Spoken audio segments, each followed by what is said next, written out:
começar a gravar. Eu acho que tem mais gente que fala português, viu? Acabei de ver aí no grupo e a maioria fala português. Mas aqui na Ah, sala, por enquanto, a gente tem o. Estamos em igualdade de condições.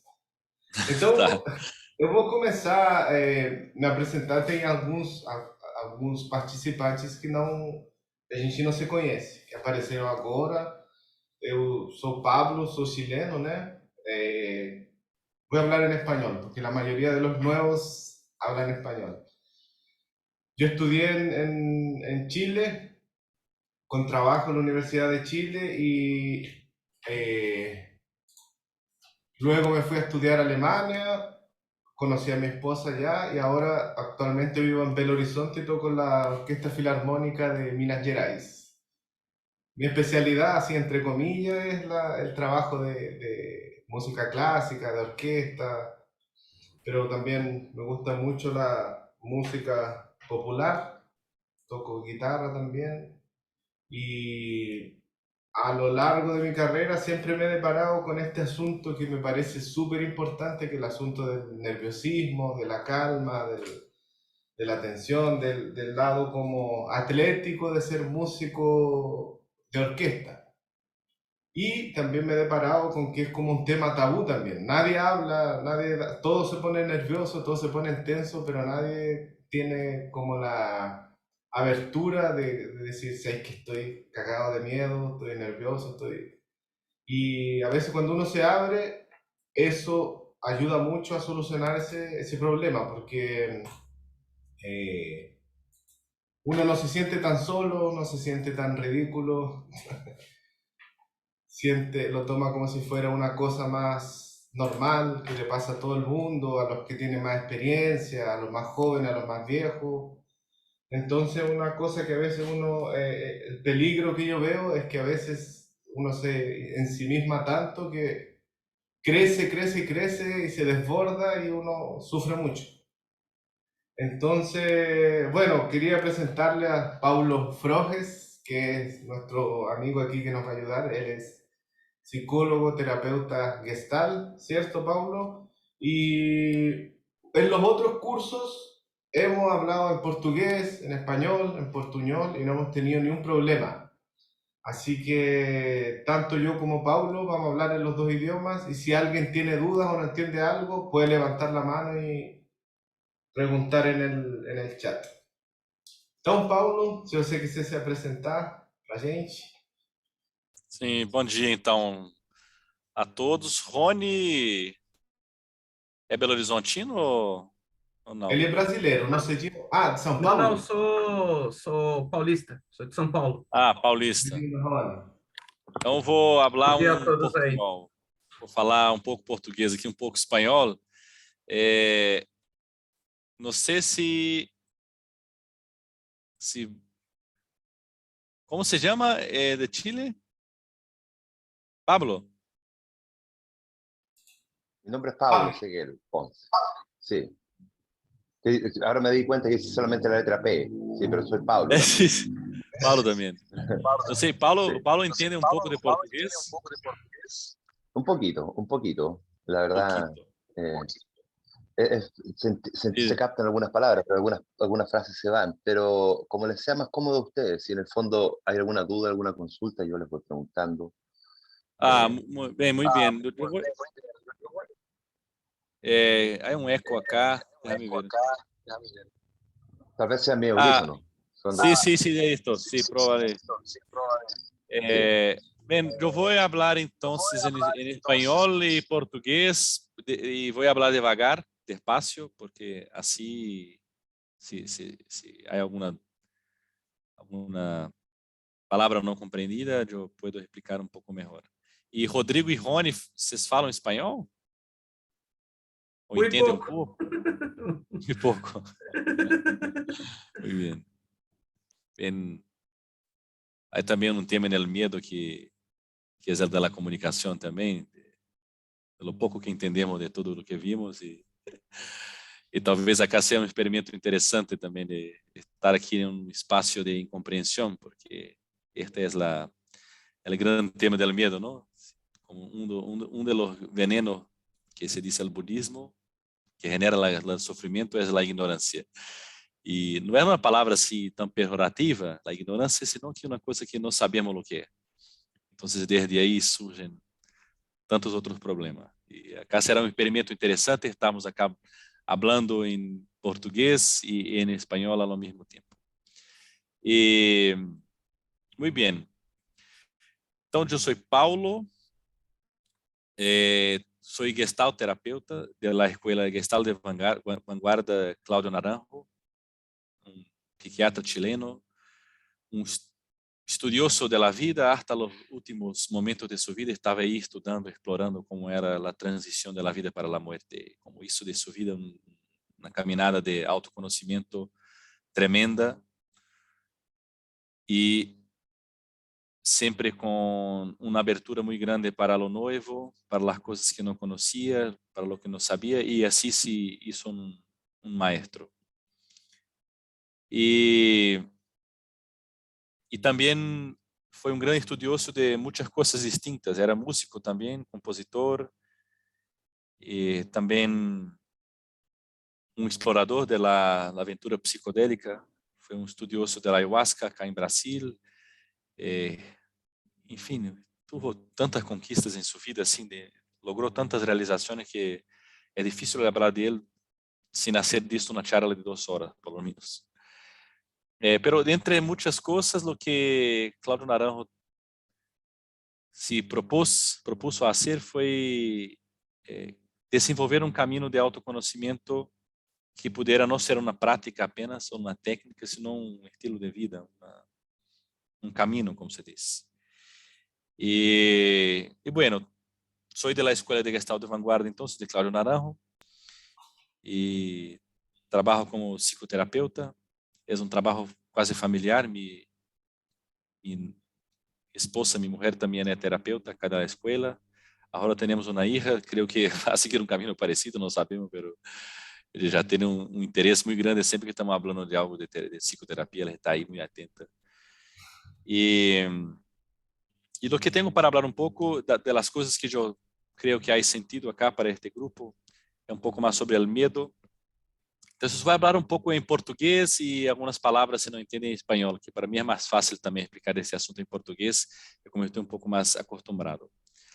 Sim, acho que sou o Pablo que fala, fala Então espanhol. melhor eu falar em português e a gente vai, se precisar, Pablo, a gente vai traduzindo. Isso, também se alguém tiver dúvida durante a fala do Paulo, ou a minha, é muito importante interagir, que aí vão surgindo novos assuntos, tudo. Ok. Então, um primeiro ponto que eu acho interessante da gente explorar aqui, primeiro, é justamente essa natureza exploratória do assunto. Se alguém começa a fazer um estudo, ou a explorar, ou a tentar, de alguma forma, se compreender melhor esses fenômenos internos, né, como o medo das emoções, ou mesmo qualquer tipo de fenômeno psicológico, a primeira coisa muito importante é que, por mais que existam muitas teorias e muitas falas e muitas coisas escritas sobre isso, essencialmente é um processo autoexploratório, sempre um processo autoexploratório. E Cláudio Naranjo, né, como eu falava dele, ele tinha uma visão muito clara disso na sua escola, na forma de construir o que ele entendia ser a psicoterapia, porque na prática ele via o ser humano como um sujeito tricerebrado, como ele dizia. Então falava de um cérebro intelectual, mental, que é esse cérebro pensante que nós temos, muito ligado às ideias, ao racional. Uma parte mais emocional. Então, se fosse trazer para o conceito do cérebro, seria como se fosse o sistema límbico, essa parte das emoções, dos afetos, e uma parte mais instintiva, que seria como o cérebro motor, então o cérebro reptiliano, que é essa força mais motora, de realização, mais instintiva, mais intuitiva. Então, essa separação ela é puramente didática, mas na prática diz algo sobre a nossa natureza, de seres que nascemos e fomos evoluindo como criaturas aqui nessa Terra, passando por diferentes distintos estágios de evolução até chegar à nossa atual configuração, que tem essas capacidades todas, né? A gente ainda somos animais, com a nossa parte instintiva, motora. Isso a gente consegue ver muito nas crianças, por exemplo, essa naturalidade com que elas tratam as coisas, essa simplicidade, esse impulso de vida que todos nós temos.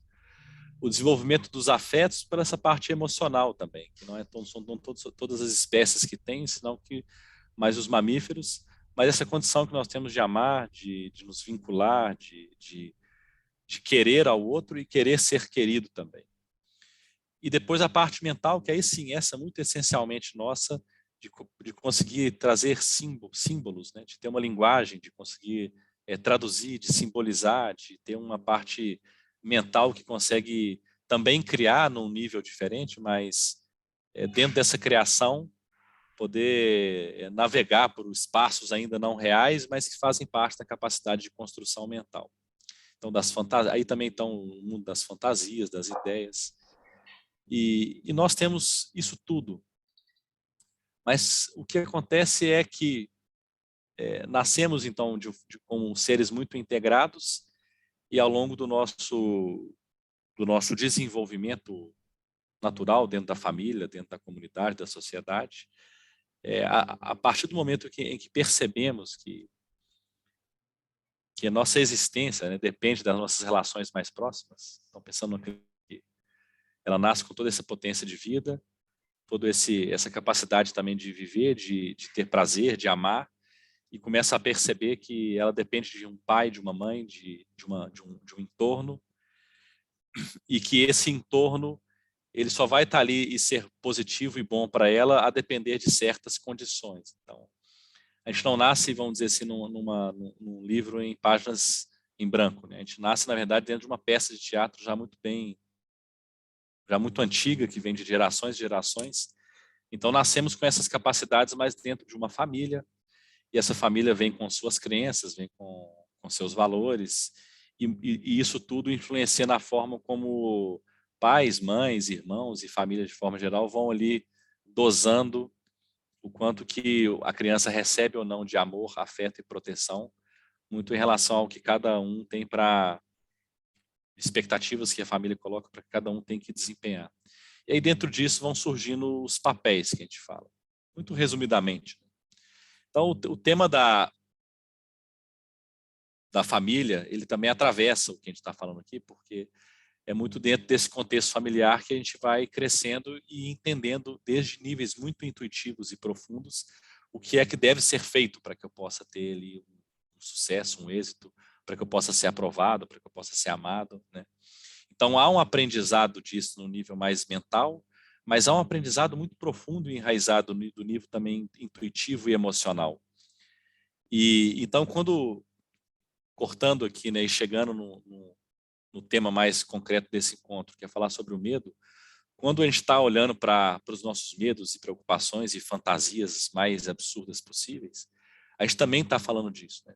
De como foi a nossa experiência de se formar como sujeito e o que é que no nível mental, no nível emocional, no nível até instintivo, está marcado em nós e nos faz experimentar a vida hoje da forma como experimentamos. Então, se há uma experiência de medo ou de angústia, é já saber desde o princípio que isso não é uma experiência, uma fotografia do agora, senão que isso é uma consequência, ou assim, isso é parte de uma história de vida e que diz de todos esses aprendizados e marcas que nós temos.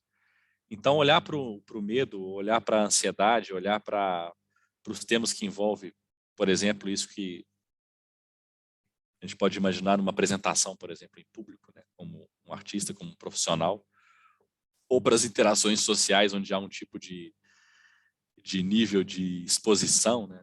Olhar para isso é olhar para, na verdade, quem nós somos, né? E como é que nós somos construídos, como é que nós somos marcados por nossas experiências de vida. E um caminho muito interessante, assim, imediato para poder experimentar tudo que há para se experimentar, seja das experiências de medo, de tensão, ou as mais prazerosas, ou o que quer que seja, mas sair um pouco da confusão e poder trazer um pouco mais de concretude para a experiência humana, é a capacidade de estar presente, a capacidade que a gente pode ter e desenvolver de simplesmente estar aqui com o que está acontecendo. Então, como nós aqui agora, conversando nessa sala virtual, cada um com as suas sensações e experiências físicas, cada um com aquilo que realmente é real nesse momento, e a capacidade de se conectar com o aqui e agora, com aquilo que é mais básico e real do momento, é uma forma muito rápida de poder sair dessas construções mentais e emocionais mais fantasiosas que estão relacionadas a uma história e não tanto aquilo que realmente acontece. Então, voltando ao tema dessa linha de desenvolvimento humano até chegar ao aqui e agora, o que de fato é isso, todos nós temos um papel, um personagem que nós desempenhamos. Esse personagem, ele é o fruto dessa história de vida, daquilo que nós conseguimos desenvolver para, muitas vezes, sobreviver e conseguir evoluir na nossa criação. Mas esse personagem, depois, ele persiste pela vida. Então, aquela liberdade, capacidade de estar simplesmente presente, de desfrutar, a capacidade de estar agindo desde um lugar mais intuitivo, mais visceral, e a capacidade de simplesmente estar aberto para todo o potencial emocional que nós temos como humanos, e, inclusive também a capacidade de ter uma produção intelectual, mental mais livre, mais liberta, de um nível mais superior, né? Isso se sacrifica com o personagem, porque, de novo, o personagem é isso que a gente constrói para poder nos adaptar a um nível de dependência que tivemos quando muito novos. Porém, agora a gente não tem mais toda essa dependência e já temos a capacidade de simplesmente viver por nós mesmos, né? Não é todos que temos essa condição, mas quem está aqui eu entendo que sim. E o trabalho de autodesenvolvimento ou de autoconhecimento é poder ir resgatando isso, encontrar o que é que hoje na minha vida me afasta dessa essência e poder caminhar para fazer esse resgate.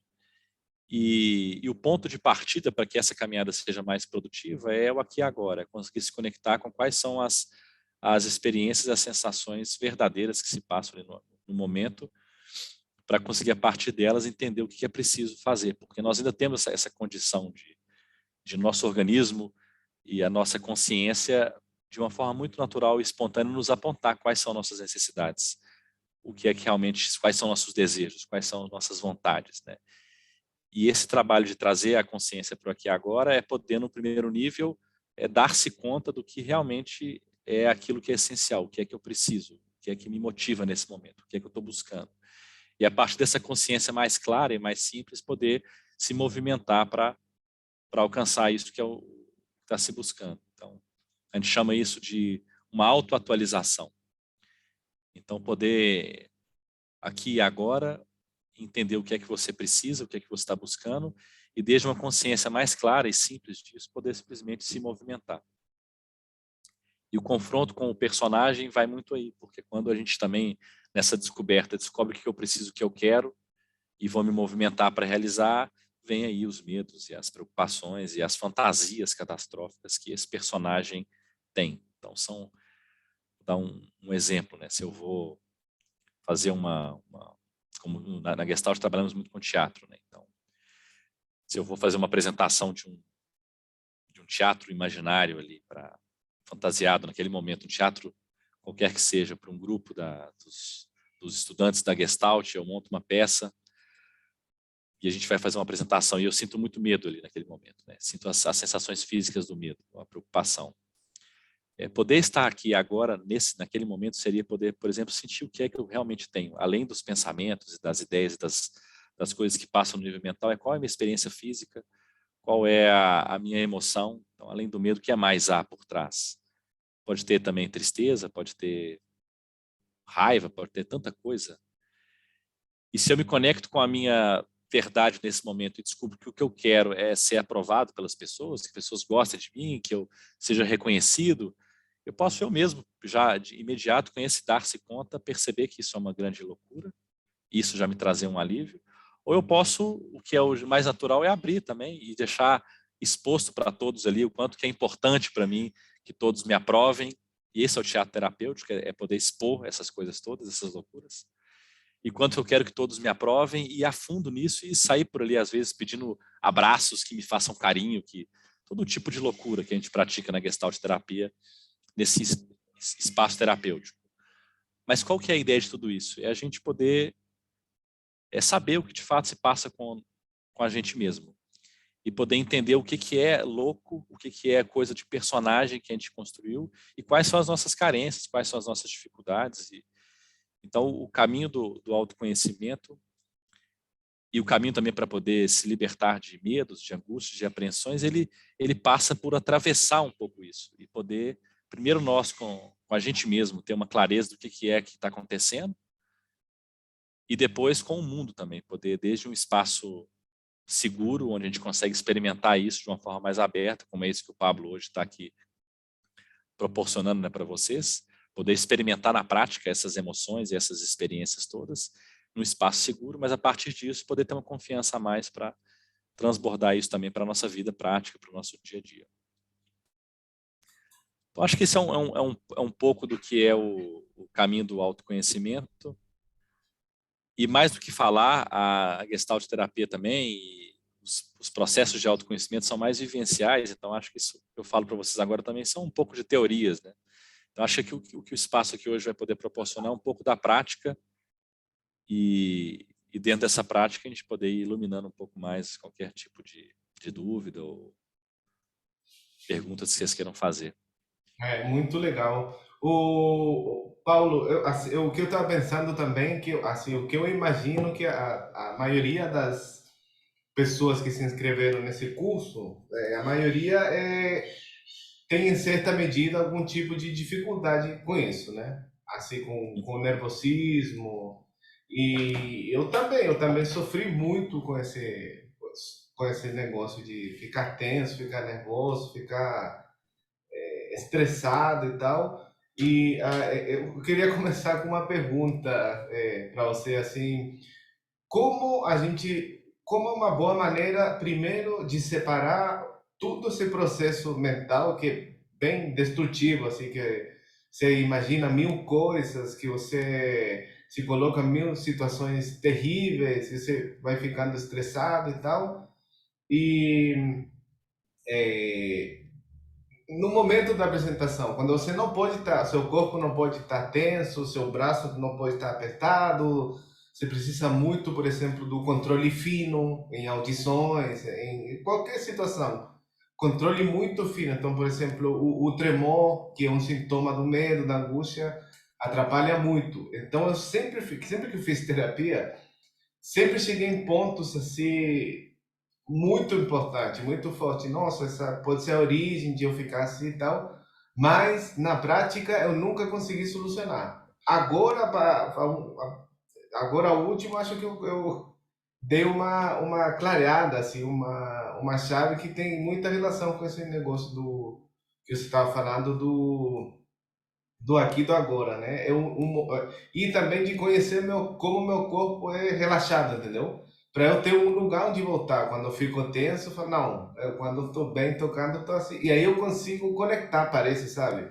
Mas esse processo racional de começar a falar, não, de criar milhões de estratégias, no meu caso, por exemplo, sempre me deixou mais tenso, sabe? Nunca me ajudou. E a segunda coisa é o que eu aprendi, assim, que é o meu lado atleta, né, de músico. Assim que o que eu, assim, entre aspas, bom que me trouxe esse meu jeito de ficar estressado, nervoso e tal, que o que eu descobri é que o único jeito é estudar igual um louco, assim, aprender as coisas do contrabaixo de um jeito que nada vai te derrubar, entendeu? Mas não, assim, tem bons resultados. Por exemplo, você tem um bom rendimento numa audição, você faz um concerto, você toca bem, você se dá bem na vida profissional. Mas o que eu acho que acontece com a maioria dos músicos o próximo nível para cima é você curtir o que você está fazendo, entendeu?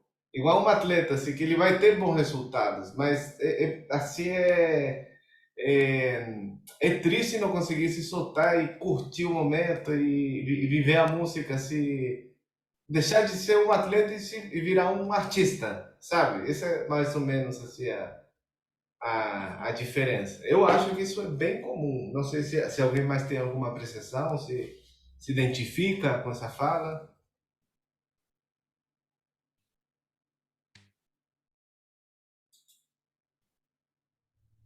Não sei, o que que você acha, Paulo? Eu vejo que tem duas. Quando a gente trabalha temas ligados ao medo, e de forma geral, assim, um dos que mais surge na clínica é o ligado a algo que está de alguma forma relacionado à performance. Assim. Seja uma pessoa que seja um trabalho numa empresa, né, que ela tem uma tensão e um medo muito grande ali em relação ao que ela está fazendo, seja na arte. E eu sempre vejo dois caminhos, que na realidade são um caminho só, e eles se complementam. Um tem a ver com coisas práticas que você pode fazer que vão te ajudar a sentir-se um pouco melhor. Por exemplo, técnicas de respiração, técnicas de mindfulness, de atenção plena, de meditação. Então, são coisas que não importa não importa nenhum trabalho assim mental ou investigativo ou prático de nada, em qualquer situação isso vai te gerar um resultado, um efeito muito positivo, de poder estar mais em contato com o seu corpo e poder ir para um lugar onde você vai ter um relaxamento, e isso vai ter um efeito. Então, certas técnicas de respiração, certas práticas corporais também, e certas práticas de meditação, meditativas. Então, são coisas que por si só vão produzir um efeito já na sua capacidade de estar presente, inclusive nisso, né, nesses sinais que podem surgir e que para um músico tanto dificultam ali a ter uma boa performance. Mas e para além disso, um segundo tema é por que não só o porquê, mas como é isso que de repente é tão tensa uma apresentação ao ponto de que esses efeitos surgem, se manifestam, né? O medo, o tremor, a angústia, o pensamento que às vezes escapa. Então, isso tudo não é uma manifestação ali daquele momento apenas, né? Como disse, isso tem mais também a ver com um pouco de o que é que você, afinal de contas, está buscando na sua vida aqui. Quais são o que é que te motiva, o que é que te move? Qual, afinal de contas, é a sua preocupação? Quais são os temas que estão ali por trás de tudo isso, te jogando nesse contexto, né, de medo e preocupação? Então, quais são as tensões? Quais são as fantasias? Então, tem uma outra parte desse processo de poder integrar, nem digo que é como curar o medo, senão que integrar o medo à vida e poder experimentar níveis mais satisfatórios assim, de prazer, de realização disso que você falou, de poder gozar e relaxar e ter um caminho mais prazeroso com a arte. Há uma parte disso também que é fazer essa jornada mais profunda. E aí sim, desde essa jornada um pouco mais profunda e tendo consciência e abertura para o que a meditação e a respiração e as práticas físicas também vão te trazer. Então, sempre por trás de medos como esse, se você entra um pouco mais fundo, existem fantasias catastróficas. Então, cada um de vocês pode dizer um pouco disso também, mas eu, por exemplo, quando comecei meu trabalho como terapeuta e a conduzir grupos, especialmente, que é mais pessoas, né? Também tinha bastante medo ali. Medo de errar, medo de falar alguma coisa errada, de não saber ser terapeuta, de um tanto de coisa. Mas o que havia realmente por trás disso? Assim, era uma grande pressão de ter que ser perfeito e foda em tudo, o tempo todo, sem fim. E se eu não sou perfeito e incrível, eu sou o quê? Eu sou um bosta. Eu não tenho lugar nenhum para nada. Eu não tenho espaço. Eu não tenho direito de existir. Então, por trás do medo de não conseguir ir bem no meu trabalho, ou não conseguir ir bem naquela dinâmica, o que tinha por trás? Também estava eu ali mesmo, com uma autoexigência totalmente surreal e impraticável. Então, o medo de que o outro me batesse já era eu mesmo me batendo ali, para não correr o risco de não ter um bom trabalho, né? E se eu entro mais fundo, então são camadas, se eu entrava mais fundo, mas quem que está por trás disso, né? Quem que é essa voz que me diz que se eu não for perfeito, eu não vou ser nada, eu sou um miserável? Então tinha também a minha história de vida e as coisas que eu tinha absorvido com isso. Então o trabalho de autoconhecimento mais profundo também ajuda a clarear um pouco isso, né? E essa é uma virada um pouco maior, porque por um lado você pode seguir ali trabalhando o sintoma e fazendo certas práticas que vão te ajudar a ter uma experiência mais positiva, sim. Mas, por outro lado, também é importante ir entendendo mais a fundo, né, o que de alguma forma está ligado a esse contexto todo onde surge o medo, para que seja possível esse trabalho mais integral, né, que não é só trabalhar o medo, pelo contrário, é você poder trabalhar você mesmo, quem você é, como é que você está no mundo, né, ao ponto de que as tensões vão diminuindo com isso também. Então, as técnicas eu acho que tem um papel muito importante e também essa outra via. Legal. Paulo, vamos mudar de reunião que está acabando o Sim, tempo desse. Vou mandar o link para todo mundo, tá? Vou encerrar aqui e vou mandar o link de novo. Tá bom? Um minuto. ok.